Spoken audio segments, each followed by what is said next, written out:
Assalamualaikum warahmatullahi wabarakatuh. Perkenalkan, saya Umi Hidayah dengan NIM 186257018, mahasiswa Program Studi PG PAUD Universitas Pancasakti.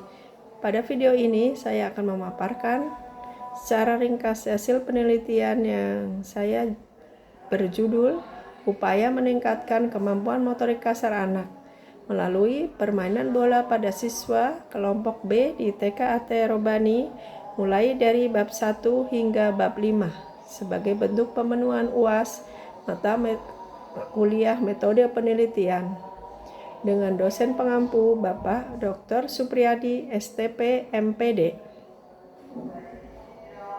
Bab 1. Pendahuluan. A. Latar belakang. Anak usia dini berada pada masa Golden Age, yaitu masa emas perkembangan yang sangat menentukan perkembangan anak pada tahap selanjutnya. Pada masa ini, seluruh aspek perkembangan anak perlu mendapatkan stimulasi yang optimal. Salah satunya adalah perkembangan fisik motorik, khususnya motorik kasar. Motorik kasar merupakan kemampuan gerak yang melibatkan otot-otot besar seperti berjalan, berlari, melompat, melempar, menangkap bola, dan menjaga keseimbangan tubuh. Apabila perkembangan motorik kasar pada anak tidak distimulasi dengan baik, maka anak dapat mengalami kesulitan dalam beraktivitas fisik, kurang percaya diri, serta kurang aktivitas dalam bermain dan bersosialisasi dengan teman sebaya. Berdasarkan hasil observasi awal yang dilakukan di TKAT Robani, ditemukan bahwa kemampuan motorik kasar anak kelompok B belum berkembang secara optimal. Dari 20 anak yang diamati, terdapat sekitar 60% anak yang masih mengalami kesulitan dalam melakukan gerakan motorik kasar, seperti melempar dan menangkap bola, menjaga keseimbangan, serta koordinasi gerak tubuh. Permasalahan tersebut menunjukkan bahwa kegiatan pembelajaran motorik kasar yang dilakukan selama ini masih kurang variatif dan belum sepenuhnya menarik bagi anak. Salah satu kegiatan yang dapat digunakan adalah permainan bola. Permainan bola dipilih karena mudah dilakukan, aman, disukai anak, dan mampu melatih berbagai aspek motorik kasar secara bersamaan. B. Identifikasi masalah. Berdasarkan latar belakang yang telah diuraikan, dapat diidentifikasi beberapa masalah sebagai berikut. 1. Kemampuan motorik kasar anak kelompok B belum berkembang optimal. 2. Sebanyak 60% anak masih berada di bawah tahap perkembangan yang diharapkan. 3. Kegiatan dan media pembelajaran motorik kasar kurang variatif dan optimal. C. Batasan masalah. Mengingat luasnya permasalahan yang teridentifikasi dan keterbatasan waktu, tenaga, serta kemampuan peneliti, maka peneliti ini dibatasi pada hal-hal berikut. 1. Penelitian difokuskan pada peningkatan motorik kasar melalui permainan bola. 2. Subjek penelitian 20 anak kelompok B TKAT Robani. D. Rumusan masalah penelitian. Berdasarkan latar belakang masalah yang telah diuraikan di atas, maka rumusan masalah yang dijadikan bahan peneliti yaitu sebagai berikut. 1. Bagaimana kemampuan fisik motorik kasar anak sebelum diterapkan permainan bola?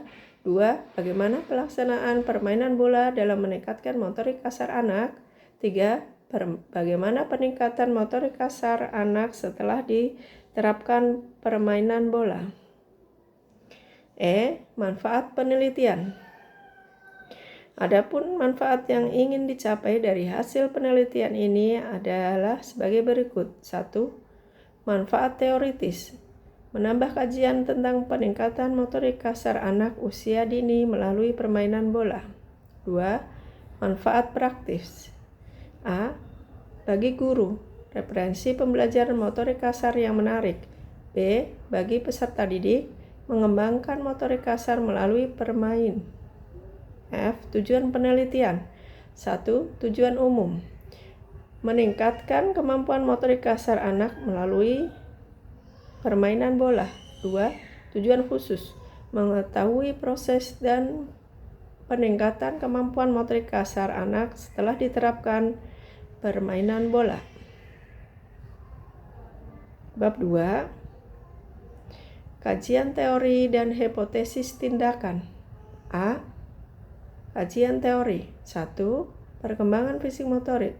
Perkembangan fisik motorik akan terjadi di setiap kehidupan semua orang karena pertumbuhan dan perkembangan fisik dimulai dari masa kelahiran sampai dewasa.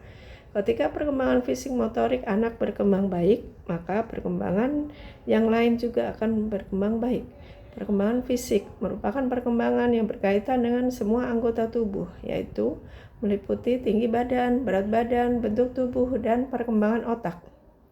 Kemampuan motorik kasar adalah salah satu aspek perkembangan anak yang harus mendapatkan stimulasi. Stimulasi adalah perangsangan yang diperoleh anak yang bersumber dari lingkungan di luar individu. Keterampilan motorik kasar, termasuk berlari, melompat, melempar, tidak hanya penting untuk kesehatan fisik, akan tetapi juga mempengaruhi kemampuan belajar dan berinteraksi sosial mereka. 2. Faktor-faktor yang mempengaruhi perkembangan motorik kasar. Perkembangan motorik kasar akan dipengaruhi oleh berbagai faktor yang kompleks dan saling berinteraksi. Faktor-faktor tersebut yang dapat dikelompokkan menjadi faktor internal dan eksternal. A. Faktor internal. Faktor pertama, faktor genetik atau keturunan yang memiliki pengaruh signifikan terhadap kecepatan kualitas perkembangan motorik anak. Faktor kedua, kondisi kesehatan dan status gizi anak yang sangat mempengaruhi perkembangan motoriknya secara langsung. Anak yang sehat dan memiliki asupan gizi yang cukup dan seimbang akan memiliki energi dan stamina yang baik untuk melakukan berbagai aktivitas fisik dengan optimal. Faktor ketiga, kematangan sistem saraf yang menjadi fondasi bagi seluruh perkembangan motorik anak. B. Faktor eksternal. Faktor pertama, stimulasi kesempatan berlatih yang merupakan faktor paling penting dalam mengoptimalkan perkembangan motorik kasar anak. Stimulasi yang tepat, terarah, konsisten, serta kesempatan berlatih yang cukup dan teratur sangat penting untuk mengoptimalkan perkembangan motorik kasar anak. Faktor kedua, lingkungan fisik yang sangat berpengaruh terhadap kesempatan anak untuk melakukan aktivitas motorik kasar. Faktor ketiga, pola asuh orang tua yang sangat mempengaruhi bagaimana anak mengembangkan kemampuan motoriknya. 3. Peran guru dalam mengembangkan motorik kasar anak usia dini. A. Sebagai perencana. Perencana yang matang, komprehensif, dan sistematif sangat penting untuk keberhasilan pembelajaran karena dengan perencanaan yang baik, kegiatan pembelajaran akan lebih terarah, efektif, dan efisien dalam pembelajaran dalam mencapai tujuan yang telah ditetapkan. B.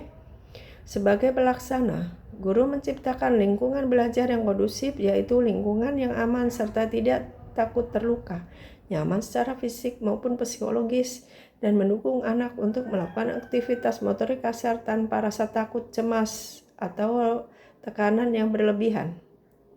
C. Sebagai motivator dan fasilitator, guru memberikan dukungan verbal maupun nonverbal, pujian yang tulus dan spesifik, penghargaan dan dorongan kepada anak atas usaha dan proses yang dilakukan, tidak hanya fokus pada hasil akhir semata. D. Sebagai evaluator, guru melakukan observasi sistematis terhadap kemampuan perkembangan motorik kasar anak secara rutin dan berkala, tidak hanya pada penilaian formal tetapi juga selama proses pembelajaran berlangsung untuk mendapatkan gambaran yang komprehensif dan akurat. 4. Permainan melempar bola. Permainan bola untuk anak usia dini dirancang dengan mempertimbangkan karakteristik perkembangan anak, sehingga aturan permainan dibuat sederhana, durasi bermain sesuai dengan daya tahan anak, dan ukuran bola dipilih yang sesuai dengan kemampuan genggaman dan kekuatan anak. Terhadap berbagai jenis permainan bola yang dapat diterapkan untuk anak usia dini dan tujuan pengembangan motorik kasar anak. Permainan bola untuk anak usia dini dapat dikelompokkan menjadi keterampilan yang dilatih, yaitu permainan melempar dan menangkap bola yang melatih koordinasi mata dan tangan serta kecepatan reaksi permainan menendang bola yang mengembangkan kekuatan kaki dan keseimbangan tubuh, permainan mengelilingi bola yang melatih kontrol dan akurasi gerakan, serta permainan memantulkan bola yang mengembangkan koordinasi dan tim. B. Penelitian yang relevan. Beberapa penelitian terdahulu telah menunjukkan efektivitas permainan bola dalam meningkatkan kemampuan motorik kasar anak usia dini. Penelitian yang dilakukan oleh Rahmawati dan Latifah tahun 2020 dengan judul Pengaruh Permainan Bola Terhadap Kemampuan Motorik Kasar Anak Usia 5-6 tahun yang dipublikasikan dalam Jurnal Pendidikan Anak Usia Dini menunjukkan bahwa terhadap pengaruh yang signifikan dari permainan bola terhadap peningkatan kemampuan motorik kasar anak. C. Kerangka berpikir. Perkembangan motorik kasar merupakan salah satu aspek penting dalam tubuh kembang anak usia dini. Anak usia 5-6 tahun berada pada tahap akhir, aktif, senang bergerak dan belajar mengendalikan gerakan tubuhnya. Namun tidak semua anak memiliki kemampuan motorik kasar yang berkembang optimal. Sebagian anak masih kesulitan menyeimbangkan tubuh, melempar, menangkap, dan menendang bola dengan koordinasi yang baik. Untuk mengatasi hal tersebut, guru perlu memberikan intervensi yang tepat yang berupa kegiatan yang menarik, menyenangkan, dan menstimulasi seluruh anggota tubuh. Salah satu bentuk kegiatan tersebut adalah permainan bola. D. Hipotesis tindakan umum dan khusus. Berdasarkan kajian teori yang telah diuraikan di atas, maka hipotesis tindakan dalam penelitian ini adalah sebagai berikut. 1. Hipotesis umum. Melakukan kegiatan permainan bola, kemampuan motorik kasar anak kelompok B di TK Aterobani dapat meningkat. 2. Hipotesis khusus. A. Permainan bola dapat meningkatkan kemampuan anak dalam menendang bola dengan koordinasi yang baik. B. Permainan bola dapat meningkatkan kemampuan anak dalam melempar dan menangkap bola secara tepat. Bab 3. Metodologi penelitian. A. Jenis penelitian. 1. Tempat dan waktu penelitian. Penelitian tindakan kelas ini dilakukan di TK Aterobani Kabupaten Bekasi. Sejak dalam penelitian ini adalah seluruh anak usia 5-6 tahun kelompok B1 di TK Aterobani Kecamatan Cibitung, Kabupaten Bekasi, tahun ajaran 2025-2026 dengan jumlah siswa 13 anak, 5 laki-laki dan 8 perempuan. Penelitian ini akan dilaksanakan pada semester 1 tahun ajaran 2025-2026 yaitu bulan November tahun 2025. Siklus penelitian. Penelitian tindakan kelas ini dilaksanakan dalam 2 siklus, yaitu siklus 1 dan siklus 2, di mana masing-masing siklus terdiri atas 4 tahapan, yaitu 1. Perencanaan, 2. Pelaksanaan, 3. Observasi, dan 4. Refleksi. B. Subjek penelitian. Subjek penelitian ini adalah anak kelompok B1 TK Aterobani yang berjumlah 13 anak, terdiri dari 5 anak laki-laki dan 8 anak perempuan. Rentan usia yaitu 5-6 tahun sesuai dengan karakteristik perkembangan motorik kasar yang sedang bertumbuh sesuai dengan usianya. C. Jenis penelitian. Penelitian ini menggunakan jenis penelitian tindakan kelas atau PTK yang dikembangkan oleh Kemis dan MC Taggart, yang dipilih berdasarkan kesesuaian model tersebut dengan permasalahan yang dihadapi. D. Prosedur penelitian. Berikut adalah rincian penelitian tindakan kelas atau PTK yang dilakukan peneliti. 1. Perencanaan.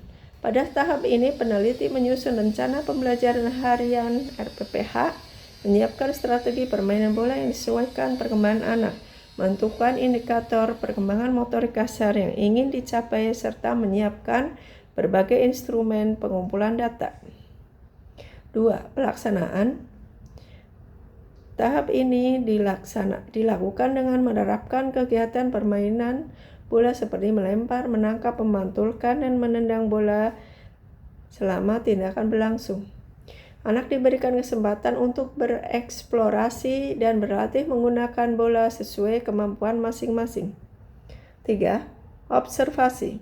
Tahap ini dilakukan dengan cara mencatat seluruh aktivitas anak, tingkat partisipasi, respon, serta perubahan kemampuan motorik kasar yang tanpa observasi dilakukan secara sistematis menggunakan instrumen yang telah disiapkan untuk memperoleh data yang akurat. 3. Refleksi. Tahap ini dilakukan setelah setiap siklus untuk menganalisis hasil observasi dan evaluasi pembelajaran. Hasil refleksi digunakan untuk menentukan perbaikan dan penyesuaian tindakan yang pada siklus berikutnya, sehingga kegiatan pembelajaran menjadi lebih optimal dan sesuai dengan kebutuhan anak. Teknik pengambilan data. Teknik pengambilan data dalam studi ini menggunakan beberapa metode pengumpulan data yang disesuaikan dengan kebutuhan peneliti PTK. 1. Teknik pengumpulan data. Tes. Tes ini mencakup kemampuan melempar, menangkap, memantulkan, dan menendang bola. B. Observasi.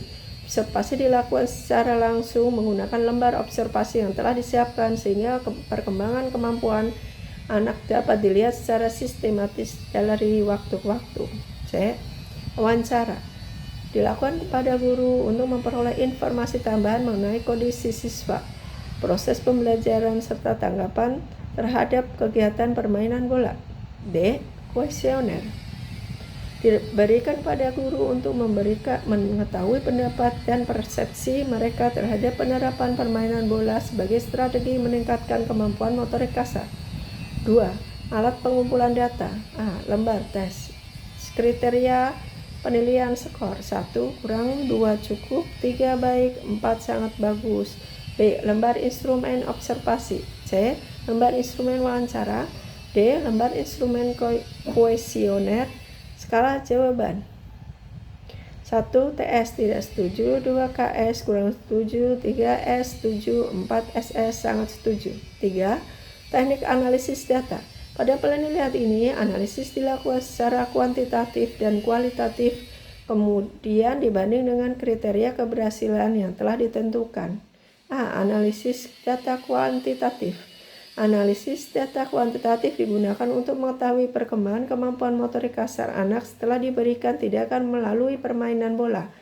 Data kuantitatif meliputi skor hasil observasi, penilaian tes kinerja motorik kasar, serta hasil kuesioner guru. Presentasi dihitung pada setiap siklus sehingga dapat terlihat peningkatan dari prasiklus menuju siklus 1 dan siklus 2. Presentasi keberhasilan ini menunjukkan dasar untuk menentukan efektivitas bermain bola. Nilai rata-rata dibandingkan antara prasiklus siklus 1 dan siklus 2 untuk melihat pola peningkatan kemampuan motorik kasar anak.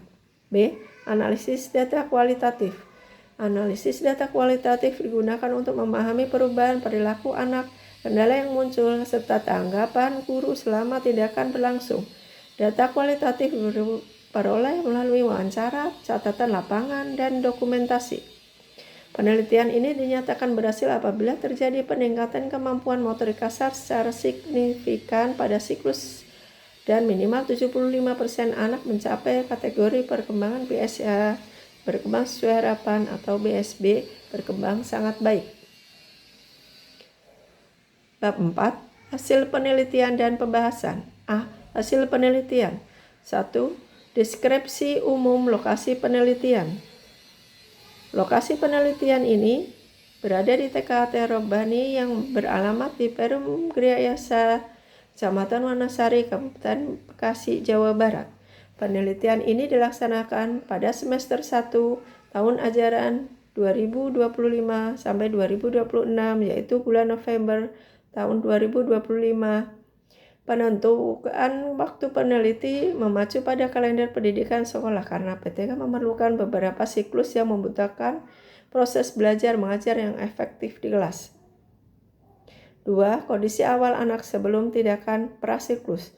Peneliti akan meningkatkan motorik kasar pada anak kelompok B dengan meningkatkan kelompok bermain lempar tangkap bola besar, di mana siswa B akan dijadikan subjek penelitian sebanyak 13 anak.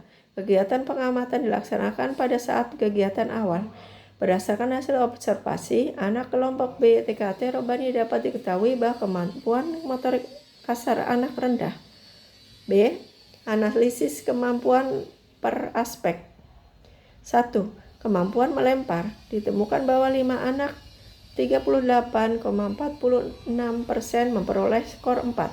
Sebanyak 5 anak 38,46% memperoleh skor 3 dan 3 anak 23,08% memperoleh skor 2.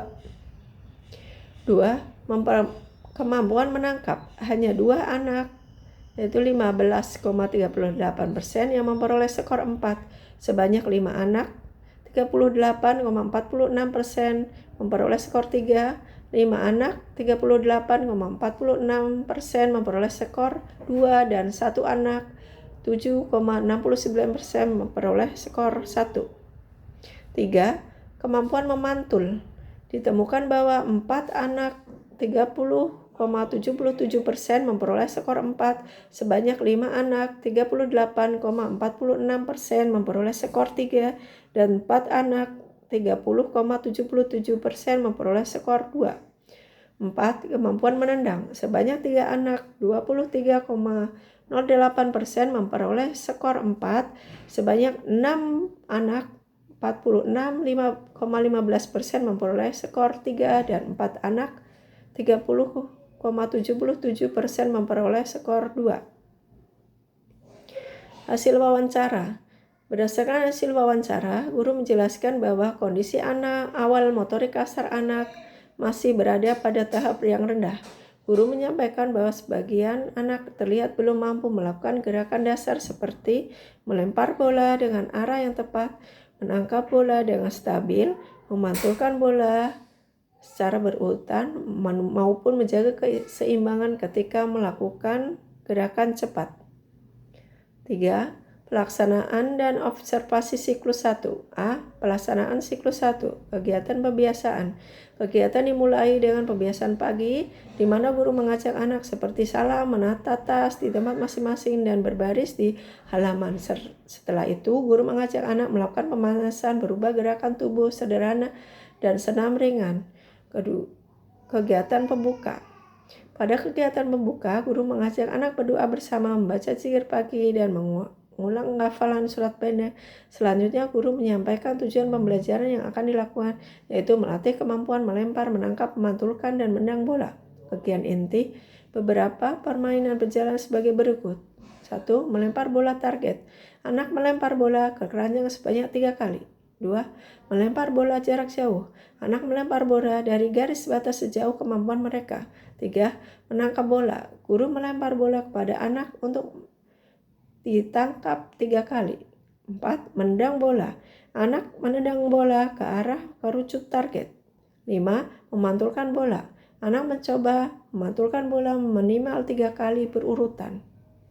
Sekian penutup. Pada akhir pertemuan, guru melakukan scrolling dengan menanyakan kembali aktivitas yang telah dilakukan. Setelah itu, anak diajak berdoa bersama sebelum pulang dan menutup kegiatan dengan salam. Hasil observasi siklus 1.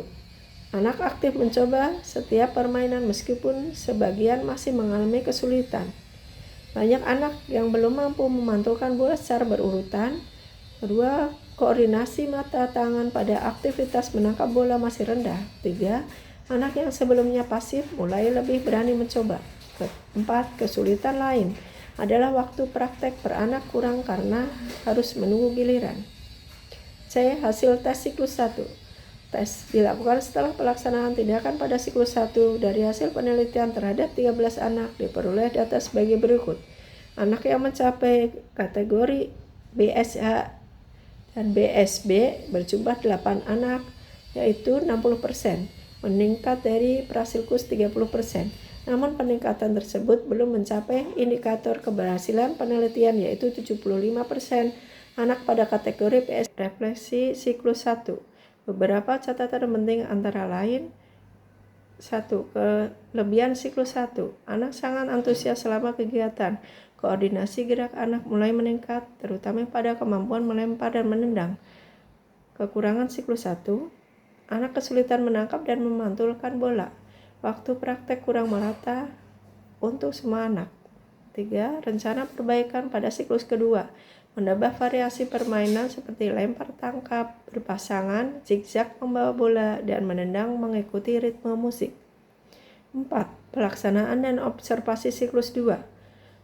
Pelaksanaan siklus 2 menggunakan RPPH siklus 2 dengan permainan yang lebih kompleks seperti memantulkan bola sambil berjalan, menendang mengikuti ritme, koordinasi lempar tangkap berpasangan, dan berlari zigzag membawa bola. Kegiatan dilakukan dalam 2 pertemuan. Pelaksanaan siklus 2. Kegiatan inti. Kegiatan inti terdiri dari beberapa permainan berikut. 1. Memantulkan bola sambil berjalan. Anak memantulkan bola minimal 3 kali sambil bergerak maju mengikuti jalur yang ditentukan. 2. Menendang bola dari jarak 3 meter. Anak menendang bola ke arah target sebanyak 3 kali. Ketiga, menendang mengikuti ritme musik. Anak menendang bola sambil mengikuti tempo musik yang diputar guru. 4.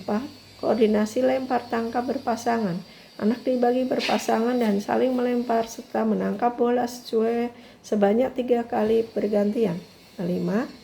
Berlari zigzag membawa bola. Anak berlari melewati jalur zigzag sambil membawa bola tanpa menjatuhkannya. B. Hasil observasi siklus 1. Hasil observasi menunjukkan bahwa hampir seluruh anak tampak sangat antusias mengikuti kegiatan siklus 2. Anak aktif mencoba setiap permainan dan lebih percaya diri dalam melakukan gerakan-gerakan motorik membutuhkan koordinasi tinggi. Temuan observasi pada siklus 2 antara lain. 1. Kemampuan memantulkan bola sambil berjalan meningkat. Anak mampu mengontrol pantulan bola lebih baik. 2. Koordinasi mata tangan saat lempar tangkap berpasangan meningkat. Sebagian besar anak berhasil melakukan lempar tangkap minimal 2 kali. Ketiga, anak yang sebelumnya pasif kini lebih berani mencoba dan lebih menikmati permainan. 4. Anak mampu menyesuaikan tendangan dengan tempo musik, menunjukkan peningkatan ritme gerak dan fokus. 4. Permainan zigzag menunjukkan bahwa keseimbangan dan kelincahan akan meningkat pesat. 5. Hampir semua anak terlibat aktif dari awal hingga akhir kegiatan. C. Hasil tes siklus 1. Anak yang mencapai kategori BSA dan BSB adalah 11 anak, 85%, yang berarti indikator keberhasilan penelitian kurang 75% telah tercapai. Aspek yang menunjukkan peningkatan paling tinggi adalah memantulkan bola sambil berjalan, menendang mengikuti ritme, dan koordinasi gerak zigzag. D. Refleksi siklus 1. Beberapa catatan penting dari refleksi antara lain. Kelebihan siklus 1. Anak sangat antusias permainan lebih variasi, kemampuan koordinasi dan keseimbangan meningkat pesat, serta anak lebih percaya diri dalam mengikuti kegiatan. Kekurangan siklus 1. Beberapa anak masih memerlukan bantuan saat memantulkan bola sambil berjalan, dan sebagian anak masih mengalami kesulitan menjaga ritme tendangan. Kesimpulan. Bab 5. Kesimpulan. Berdasarkan hasil penelitian tindakan kelas yang telah dilaksanakan di TKT Robani pada kelompok B dengan subjek penelitian 13 anak, dapat ditarik beberapa kesimpulan sebagai berikut. 1. Kemampuan motorik kasar anak kelompok B1 TKT Robani pada kondisi prasiklus masih rendah, hanya 23,08%. Anak mencapai kategori BSA atau BSB, sedang sebagian besar anak masih mengalami kesulitan dalam menangkap atau memantulkan bola, menjaga keseimbangan dan koordinasi mata. 2. Penerapan permainan bola terbukti efektif meningkatkan kemampuan motorik kasar anak. Persentase anak yang mencapai kategori BSA atau BSB meningkat dari 23,08% pada prasiklus menjadi 60% pada siklus kedua dan 85% pada siklus ketiga. sehingga indikator keberhasilan penelitian tercapai. Sekian presentasi dari saya. Assalamualaikum warahmatullahi wabarakatuh.